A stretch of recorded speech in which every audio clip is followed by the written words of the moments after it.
for by the partners of Kenneth Copeland Ministries. Visit kcn.org/support.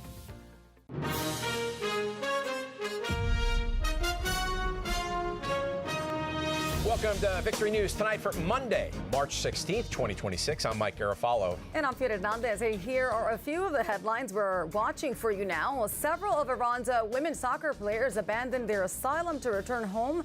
Dr. Hormuz Shariat joins us to discuss their future safety and the Iranian conflict. And President Trump has taken aim at what he calls fake news. The Liberty Sentinel's Alex Newman will address the danger of it, especially during wartime. And we'll talk with the CEO of Teacher Freedom Alliance, Ryan Walters, on restoring education values. But first, let's go to tonight's top stories.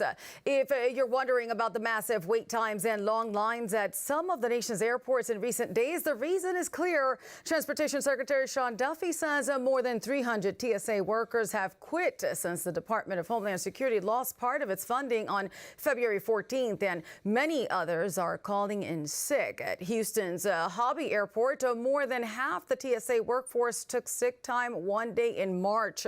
The New York Post reports other major airports are seeing the strain too. New York's JFK, Atlanta's Hartsfield, and New Orleans have all reported TSA absences. Across the country, travelers have been waiting hours to get through security, with some airports urging passengers to arrive up to 5 hours before their flights. After a week of nightly blackouts, residents in Cuba flooded the streets Friday night, chanting "Down with Communism" before protesters targeted the local Communist Party headquarters. The Miami Herald reports 2 men set palm branches on fire, throwing them into the building as the crowd shouted freedom. Authorities confirmed 5 people are currently in custody. The protest is part of growing unrest across Cuba, fueled by prolonged blackouts, food shortages, and a deepening economic crisis. Meanwhile, Cuban President Miguel Diaz-Canel confirmed they are in ongoing talks with the U.S. government, the first public acknowledgement of discussions with the Trump administration. An unexpected health announcement this morning from President Donald Trump about one of the most integral members of his administration. He wrote in part, "Susie Wiles is an incredible chief of staff, a great person, and one of the strongest people I know. But unfortunately, she has been diagnosed with early stage breast cancer and has decided to take on this challenge immediately as opposed to waiting." The president also said her prognosis is excellent and we will be praying for her. Mike. Earlier today, Admiral Brad Cooper, head of Central Command, released a video update on the war with Iran. Here is part of it. Here's a photo taken of an attack drone production factory in Tehran on March 5th. Here's that same factory 6 days later after a devastating barrage of U.S. airstrikes. And finally, the Yazdi military depot, pictured here last month. These 8 buildings are part of the IRGC's missile command infrastructure and are used to produce light and heavyweight torpedoes. Now, here's that same military depot just last week. Call that a big difference. And around noontime today, President Trump had this to say about the newest Iranian leader. A lot of people are saying that he's badly disfigured. They're saying that he lost his leg, the one leg, and he's been hurt very badly. Other people are saying he's dead. Nobody's saying he's 100% healthy. The president added Iran wants to make a deal despite the fact that they are denying that in public. And the Department of Defense has identified 6 U.S. service members killed in Iraq when their KC-135 refueling plane went down last week. They are 33-year-old Major John Clinner of Alabama, 31-year-old Captain Ariana Savino of Washington, 34-year-old Tech Sergeant Ashley Pruitt of Kentucky, 38-year-old Captain Seth Koval of Indiana, and 30-year-old Captain Curtis Angst of Ohio, and 28-year-old Tech Sergeant Tyler Simmons, also of Ohio. The crash occurred during an incident involving 2 refueling aircraft in friendly airspace. The second plane landed safely in Israel, we are told. The military says the crash was not caused by hostile or friendly fire and remains under investigation. The incident brings the U.S. death toll in Operation Epic Fury to at least 13, while about 140 U.S. personnel have been injured. And on Sunday, advocacy groups held rallies in New York City calling for freedom for the Iranian people, and the release of political prisoners. They faced down groups of pro-Iran and pro-Hezbollah protesters in the city. The organizers say the demonstrations show solidarity with Iranians seeking basic rights while expressing support for U.S. and Israeli military actions now in their third week. And in Toronto, protesters backing the American and Israeli actions took on pro-Iran protesters dancing and singing to YMCA while drowning out the regime supporters. Meanwhile, inside Iran, the BBC reports the regime seeks to stop anti-establishment protests by filling streets with security checkpoints, cutting off internet access, and launching mass texts warning Iranians of punishment if they protest against the government. And the White House pushed back sharply against a CNN report last week claiming President Donald Trump's national security team was unprepared for the possibility that Iran could try to close the Strait of Hormuz following U.S. strikes. Press Secretary Caroline Leavitt called the report 100% fake news. And Secretary of War Pete Hegseth shared these remarks on CNN's reporting. More fake news from CNN. Reports that the Trump administration underestimated the Iran war's impact on the Strait of Hormuz. Patently ridiculous, of course. CNN says it stands by its reporting even after issuing a clarification. 4 female soccer players and 1 assistant are reversing their decision to accept asylum in Australia and are rejoining their Iranian team. According to the New York Post, human rights groups warn the women could face interrogation, travel bans, or punishment for perceived dissent after staying silent during a recent playing of the Iranian national anthem, an act that led state media to label them wartime traitors. There are also fears of retaliation against players' families, a tactic Iranian authorities have used in past cases to pressure athletes. 2 players still remain in Australia under protection.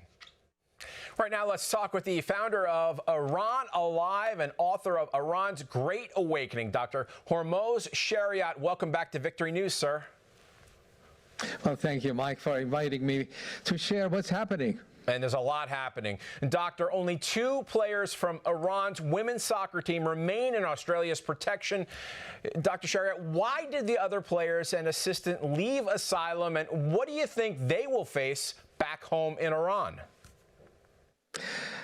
Well, they were all threatened to be persecuted and harmed, and that's why they did that. But I believe those who decide to go back, the government will protect them and give them a good job. Yeah, you did that. Okay, we won't go with our promise to kill you, but you can live. Now, podcaster Joy Reid compared women's rights in America versus Iran. Listen to this. Our regime has secret police. They have secret police. Our regime is oppressing women, taking away abortion rights, taking away women's rights in like 26 states, some states where they're trying to have the death penalty for having an abortion. They also oppress women. Sir, you know life in Iran firsthand. What is your reaction to Joy Reid's claims? Well, I look at it more spiritually, that the spirit of anti-women, anti-children is everywhere, and it manifests itself in different ways in different countries. You see that in America, but you also see that in Iran. This morning, the Secretary of the Treasury, Scott Bessent, warned Iran is the head of the snake for global terrorism. There were Iranian Guard members in Venezuela. There's Hezbollah in Colombia. They're interacting with Cuba. Everywhere that there is chaos and terrorist mayhem, it is Iran. Sir, is this the generational opportunity to end this driver of terrorism once and for all, do you think? Well, that's a historical opportunity, not just for the people of Iran to experience freedom, but the whole world. What Trump is doing and Netanyahu is doing, they're not just favoring America or protecting Israel, they're protecting the whole world. Just think about Iran having a nuclear bomb. They had these missiles. They just recklessly destroyed so many countries around them. They were Muslim countries that they send missiles. What if they had atomic bomb? They would do the same. So what's happening in Iran is benefits the whole world. Now, Dr. Shariat, you believe biblical prophecy is actually unfolding in Iran now. Tell us why. Well, you look at Jeremiah 49, verses 34 to 39. The passage is about Elam. Elam is completely inside the land of Iran today. When you look at it carefully, which I have studied it carefully in my book, Iran's Great Awakening. I have several chapters on that. When you look at it, then you see the history of Iran the last 46 years exactly, line by line. Even the current events, the massacre that happened a couple months ago, it's there. The killing of it says the king and princes, or the heads, just happened a couple weeks ago. So it's a history of Iran. But now, it talks about major events of killing and destruction and all that. But in Jeremiah 49:38, the Lord promises. He says, I will set my throne in Elam. That's a big promise. All right, be sure to learn more about Dr. Shariat's ministry and his book, Iran's Great Awakening, at iranalive.org. That's iranalive.org. God bless you, sir, in your mission. God bless you, Mike. Thank you. Tim. Mike, President Donald Trump signed an executive order today formally creating a benefits fraud task force that will be chaired by Vice President J.D. Vance. This is a very big thing that we're doing. It's about fraud, having to do with all the fraud that's taking place in our country. According to the New York Post, Federal Trade Commission Chairman Andrew Ferguson will assist Vance as vice chair. This fraud is just siphoning money that millions of Americans pay to fund their hospitals, to fund their daycare centers, into completely fake businesses. It isn't just unfair to all of us as taxpayers who pay for all this. It's particularly unfair to the Americans who need this the most. The president announced he would be creating the task force during his State of the Union address following massive amounts of fraud discovered in Minnesota's state-run but federally funded programs supporting child nutrition, autism services, and housing services. The nation's power grid will soon be getting an upgrade thanks to funding approved by the Department of Energy. On Thursday, the DOE's Office of Electricity announced $1.9 billion in funding to accelerate urgently needed upgrades to the nation's power grid. In a press release, the DOE went on to say these investments will meet rising electricity demand while lowering electricity costs for American households and businesses. Speaking of energy, Secretary Chris Wright says that he spoke out over the last few days about what the administration is doing to lower high oil and gas prices. We just announced yesterday bringing on a meaningful amount of oil production in the state of California from offshore, that California has fought foolishly to prevent new American oil to go into their own state. And we said enough is enough, and we've got new oil production coming on in California. Wright added that prices today are still far lower than they were during the Biden administration. Fior? Thank you, Tim. President Donald Trump blasted the legacy news media Saturday after the New York Times and the Wall Street Journal reported that 5 tanker planes were damaged, if not destroyed, in Saudi Arabia. In a post, the president wrote on Saturday, yet again, an intentionally misleading headline by the fake news media about the 5 tanker planes that were supposedly struck down at an airport in Saudi Arabia and of no further use. In actuality, the base was hit a few days ago, but the planes were not struck or destroyed. 4 of the 5 had virtually no damage and are ready back in service. Trump added about the publications, their terrible reporting is exactly opposite the facts. Joining us now is author, award-winning journalist, and founder of LibertySentinel.org, Alex Newman. Hi, Alex. How dangerous is this kind of news coverage in a time of war? Well, Americans have learned for the last few years that the media does almost nothing but either deceive or lie or at least ignore the important stories. So I think it's becoming less dangerous only because Americans now overwhelmingly, if you look at the polling data, recognize that the media is, as the pollsters called it, enemies of the people. So it's encouraging that people are waking up, but it is a fact that a lot of Americans still rely on these legacy fake outlets. And so, of course, there's a danger there. That is correct. Senate Democrats say they want to end the government shutdown, but have repeatedly blocked GOP attempts to reopen the Department of Homeland Security. Here's Senator Alyssa Slotkin after the Michigan synagogue attack last week. Certainly in Michigan, we have a ton of DHS folks, CBP, and so they are on the call and they are doing their jobs. Certainly, we need to fund the Department of Homeland Security. Sounds a bit double-minded, Alex. Most Senate Democrats have voted 4 times to block DHS funding. So which is it? Protect Americans or don't protect them? It's an effort to speak out of both sides of her mouth, and we see this with Democrats all the time. The reality is they are the ones who are holding up the funding for the Department of Homeland Security. There's no way for them to blame Republicans on this. Their beef is with ICE, with the immigration enforcement. If they don't like American immigration laws, there are ways to change it, but holding up funding for critical agencies, including the agencies that not just enforce immigration law, but also deal with our airports and protect Americans from terrorist attacks, is crazy. Yes, and we're certainly seeing the impact of that. Today, America First Legal is urging House Judiciary Committee Chairman Representative Jim Jordan to open a probe into what we've come to know as Lawfare, conducted by blue states. They say it's part of a nationwide pattern to block President Trump and subvert his administration. Is it, and will this go anywhere, Alex?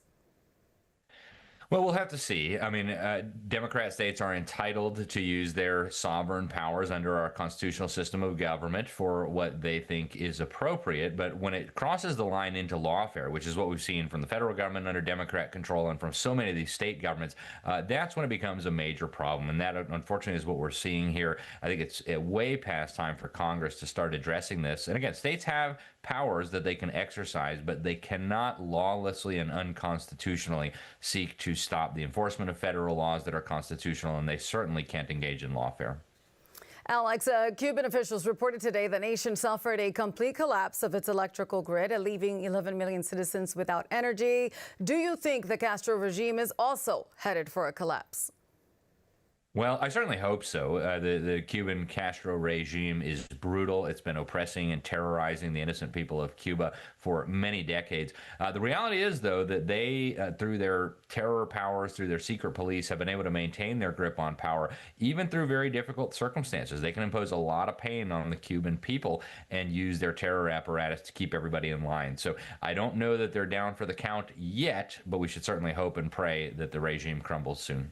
And we will all be watching. Be sure to read the great journalism at libertysentinel.org, including why a Venezuelan oil CEO is warning the U.S. to stay on guard with what's going on there. You can also find it on X at LibertySent. Alex, thanks for your work getting the truth out to the American people always. Thank you for having me. Tim? Fior, the Texas Supreme Court has ordered an LGBT advocacy group to turn over documents to the state's attorney general as part of an investigation into whether medical providers are violating Texas law on gender transition procedures for minors. The ruling reverses a lower court decision that had shielded the group, PFLAG, from the investigation. Texas passed Senate Bill 14 in 2023, banning certain gender-related medical treatments for children. According to the Texas Scorecard, the Attorney General says the probe focuses on whether providers may be mislabeling banned treatments to avoid detection, potentially violating state consumer protection laws. Mike? Tim, it appears President Trump and Oklahoma Governor Kevin Stitt have made peace. The credit likely belongs to one of the U.S. senators, and the incoming Department of Homeland Security Secretary, Mark Wayne Mullen. Last week, Mullen reportedly helped set up a private meeting between Stitt and Donald Trump at the White House. It was held to both repair tensions between the two Republicans and discuss filling an upcoming Senate vacancy there in Oklahoma. The relationship had recently been strained after a dispute over White House invitations, that is, to state governors, during which Trump publicly criticized Stitt. Stitt, who is term limited as governor, has said he will not run for the Senate seat himself. During the meeting, several possible replacements, we are told, were discussed. A Christian educator in Nashville, Tennessee last week won the right to opt out of same-sex marriage teaching to first graders. According to CBN News, teacher Eric Rivera was disciplined earlier this year after refusing to read a children's book about a girl with 2 fathers, saying it conflicted with his religious beliefs. Rivera asked that another teacher read the book instead, but school administrators issued a warning and threatened termination. After a legal challenge from the First Liberty Institute, the KIPP Antioch College prep school agreed to remove the discipline from Rivera's record. The school will now allow teachers to request accommodation if certain curriculum materials conflict with their faith. And ahead, a win for Christian college students allegedly discriminated against by the Chicago public school system. And Ryan Walters, a champion of values and education, offers his thoughts next. Trust. It's something we earn. Trust is a precious thing where delivering the news is concerned. Here at Victory News, we understand that. At one time, they called Walter Cronkite the most trusted man in America. But his network, along with many others, spent the last several decades betraying that trust. Today, the major news outlets are well-funded, but bankrupt of integrity. They no longer view it their job to report the facts. Instead, their mission is to advance an agenda. This is why, at great expense, Victory News was launched. And since that launch, we worked hard to deserve your trust. And in doing so, we hope we've now also earned your involvement. We encourage and invite you to go online to govictory.com/news to find out how you can stand shoulder to shoulder in championing truth and faith with us in these momentous times. Victory News. Facts. Faith. Freedom. Moody Bible Institute students will now be allowed to take part in the student teaching program at Chicago Public Schools. Fox News reports the two sides reached a settlement last week. The settlement was reached after Moody filed suit in November, claiming Chicago Public Schools excluded their students from its teacher intern program. Moody claims the reason was because the college refused to scrap its policy of hiring employees who agreed to live according to its Christian beliefs, including on gender and sexuality. The complaint alleges CPS told the religious college it needed to sign 2 non-discrimination agreements to participate in the program and denied Moody's request to modify the language to recognize its right to hire people of the same faith. Our next guest is the former Oklahoma State Superintendent who now serves as the CEO of the Teacher Freedom Alliance, Ryan Walters. Welcome back to Victory News, sir. Thank you for having me. All right, now let's talk about that Chicago public school system agreement with Moody Bible College. Was it wise for them to come to agreement with Moody Bible College and its students? Yes, what you've seen here is exactly what we've seen around the country, which is an attack on the Christian faith, attack on Christian educators, saying, listen, hey, we'll take any left-wing activists in the country and put them in the classroom, but heaven forbid you actually have Christian educators that say, hey, I want to help turn our schools around. I want to help educate children. We've continued to see this anti-Christian bias in education, and it has to stop. We want Christians involved in our public schools. We want Christians teaching our kids. We do not want to continue to see America go down this route where we allow education institutions to target people of the Christian faith that's been the backbone of this country. I want to play you something from Texas Lieutenant Governor Dan Patrick. He opened some eyes with this statement at the Religious Liberty Commission hearing. There's a leftist movement who wants to divide and destroy our families and destroy God and be God. It's clear. And the way you do that is destroy families on the simplest things, transgender surgery or boys playing girls sports. Now, you alluded to this a moment ago. You think there's a liberal movement to break up the traditional family, don't you? Absolutely. What you see here is them pushing the most radical ideology onto our kids through our public school system, pushing transgenderism, pushing homosexuality. And again, it's a demand that you bow to their woke ideology rather than understanding American values, rather than respecting the religious beliefs of students and teachers. We've seen it forced upon them, and that's where you've seen the Teacher Freedom Alliance, of which I'm the head of. We've seen teachers from all over the country join to say, listen, we don't want to be in a teachers union that targets Christians. We want to be part of an academic institution that actually promotes the values that our families hold so dear. Let's get into what you're doing now. The last time we spoke with you on Victory News, you were serving as the Superintendent of Public Instructions for the state of Oklahoma. Now you've increased your mission to the national scale. Tell us more about what you're doing there. What we're trying to do is help teachers leave the teachers union, which has become an arm of the Democrat Party, and join an organization that, look, we're laser focused on academics. We're laser focused on creating the best students possible for the country and making sure that they're going on to be good citizens. Well, how do you make sure that they do that? They have to understand American history. They have to understand the values the country was founded on. And so we've got thousands of educators that have joined the Teacher Freedom Alliance to do just that. Get our classrooms out of the business of indoctrinating kids with left-wing ideology, and let's move back to an understanding of academics. Let's make sure that students are getting the most out of their God-given rights. All right, here's yet another possible chance of discrimination here. We're showing Elizabeth Buchanan on the screen. She taught in Arizona and found herself forced to resign because she voted for Donald Trump. Now, she changed jobs with the Department of Education, then sought to take her teacher's license. Is this the kind of thing you're seeing at TFA? That's exactly what we're seeing. Teachers targeted for being conservatives, for being Christians. And again, it's absolutely outrageous that you're seeing this in a country that Christianity played such a vital role in making us the great country that we are. These are values that are held by millions of Americans. And because teachers hold those values, they should not be targeted. And what we've got to do is come back and make sure that our institutions represent our families, represent our values, represent America, and we've got to get them back from these left-wing institutions that are weaponizing them to indoctrinate kids and win Democrats' future elections. That's not what education is meant to be about. It's meant to be about empowering students through academics. Ryan, it's obvious the work you're doing is very important. Be sure to learn more about Ryan Walters' mission by visiting teacherfreedomalliance.com and follow him on X at @RyanWalters_. Ryan, thanks again for being with us here on Victory News. Thank you for having me. All right, Fior.